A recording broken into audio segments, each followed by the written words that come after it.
열왕기 하곤 7장. 엘리사가 말하였다. 주님의 말씀을 들으십시오. 주님께서 이렇게 말씀하셨습니다. 내일 이맘때에 사마리아 성문에서 고운 밀가루 한 스아가 한 세켈, 보리 두 스아가 한 세켈 할 것이다. 그때 임금을 부축하고 있던 무관이 하느님의 사람에게 말하였다.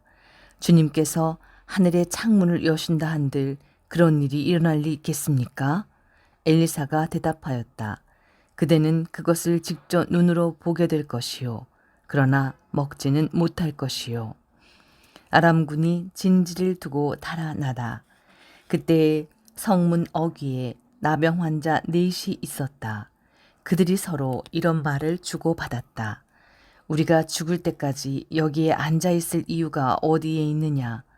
성읍에 들어가자 한들 성읍이 굶주림이 허덕이니 거기에서 죽을 것이고 그렇다고 여기에 앉아있어도 죽기는 마찬가지이다. 그러니 아람군의 진영에 가서 항복이나 하자. 그들이 살려주면 살고 죽이면 죽을 수밖에.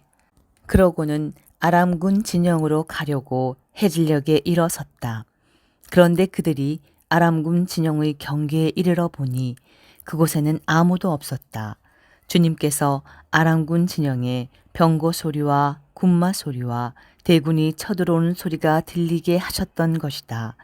그리하여 아람군은 서로 이스라엘 임금이 히타이트 임금들과 이집트 임금들을 고용하여 우리에게 쳐들어오는구나 하며 해질녘에 일어나 천막과 군마와 나귀들을 버리고 진영을 그대로 둔 채 목숨을 구하려고 도망쳤던 것이다.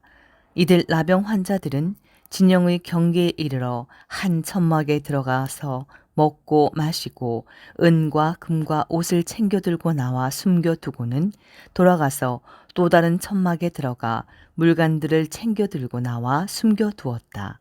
그런 다음에 서로 이런 말을 주고받았다. 우리가 하는 일은 떳떳하지 못하다. 오늘은 좋은 소식을 전하는 날이다. 우리가 아무 말도 하지 않고 내일 아침 해가 뜰 때까지 기다린다면 벌을 받을 것이다. 그러니 어서 왕궁에가 이 사실을 알리자. 그리하여 그들은 가서 성의 문주기를 불러서 알렸다.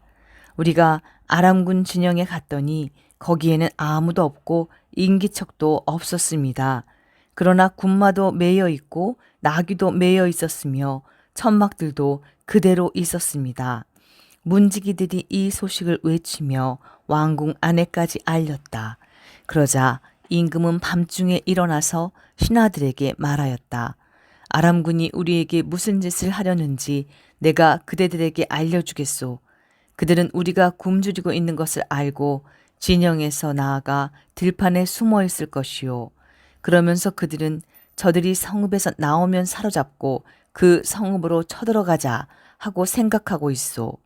그러자 신하들 가운데 한 사람이 대답하였다. 이 성읍 안에 남아있는 군마는 이미 사라져간 온 이스라엘의 무리와 같은 운명에 놓여 있습니다. 사람들에게 그 군마 가운데에서 5피를 끌어오게 하십시오. 그래서 그들을 함께 내보낸 다음에 지켜봅시다.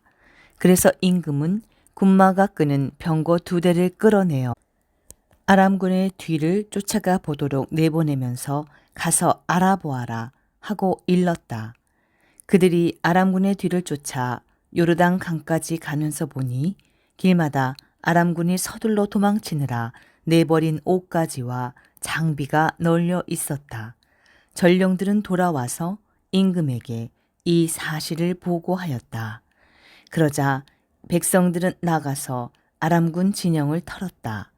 그리하여 주님의 말씀대로 고운 밀가루 한 스아가 한 세켈, 보리 2스아가 한 세켈 하였다. 임금은 자기를 부축한 무관을 성문 책임자로 임명하였다. 그러나 그는 성문에서 사람들에게 밟혀 죽었다. 임금이 내려왔을 때에 하느님의 사람이 말한 그대로다. 그래서 하느님의 사람은 임금에게 이렇게 말하였다.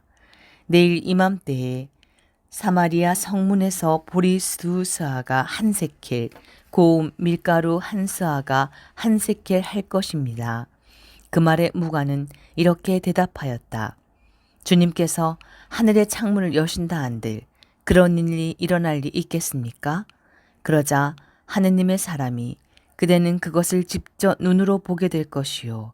그러나 먹지는 못할 것이요. 하였던 것이다. 그래서 그런 일이 그에게 일어나 그는 성문에서 사람들에게 밟혀 죽고 만 것이다.